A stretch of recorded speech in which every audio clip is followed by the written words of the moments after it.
His friend Vibius Severus, my position as consul, imposed upon me the task of offering thanks to the emperor in the name of the state.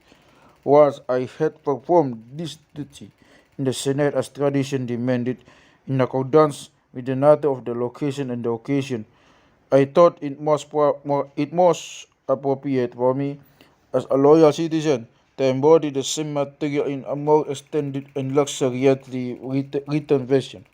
My motive was first to applaud with sincere praises the emperor's virtues, and secondly to offer prior consuls to, to offer prior counsel to further canvas of the best possible way to strive for the same renown, not laying down the law as a schoolmaster, but but by offering a precedent, but by offering a precedent. For it is an excellent notion to describe what an emperor should be, but it is also oppressive and almost arrogant, whereas to praise this best of emperors, and in this way to indicate his successors as from some lofty vantage point. The beacon which they are to follow is just as useful without being overbearing.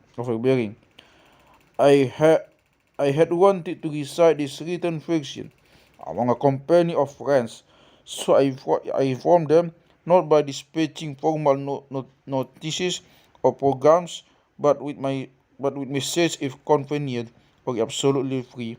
At Rome, in fact, no one is ever absolutely free, or finds it convenient to listen to some reciting his work. What has given me what has given me no little pleasure is that in spite of this, and really full weather as well, they assembled on 2 days running, and when in my modest way I would have wished to put an end to the recital, they demanded that I continue for a third day. Should I believe that this was a tribute paid to me, or to literary exercise?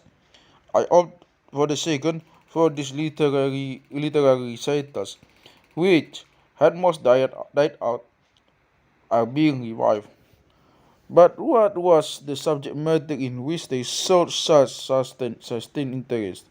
Surely it was the stuff which, after no more than a moment, used to oppress us even in the Senate, where we had to endure it. But now we find some willing to recite and others willing to listen for 3 days. This is not because the compositions are more fluent than before, but because they are written in an atmosphere of greater freedom and endeavor of more pleasure.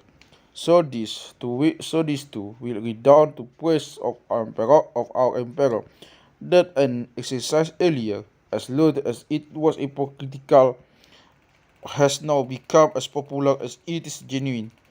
But it was some wonder that registered approval of both the enthusiasm and the good judgment of my audience, for I observed that what they appreciated above all were the adorned passages.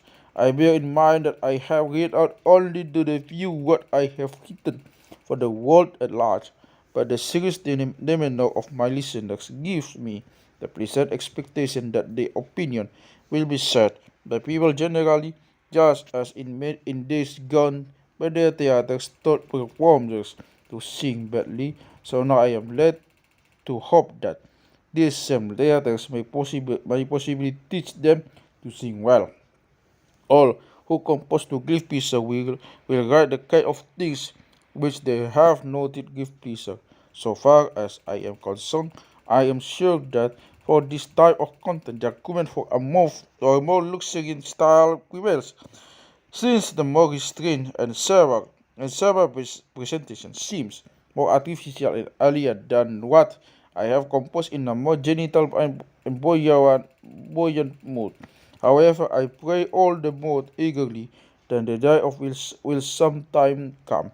I only hope that it has come already, when these charming and ingratiating modes of expression may abandon the tenor of the scene, however justified, in favor of what is disciplined and plain.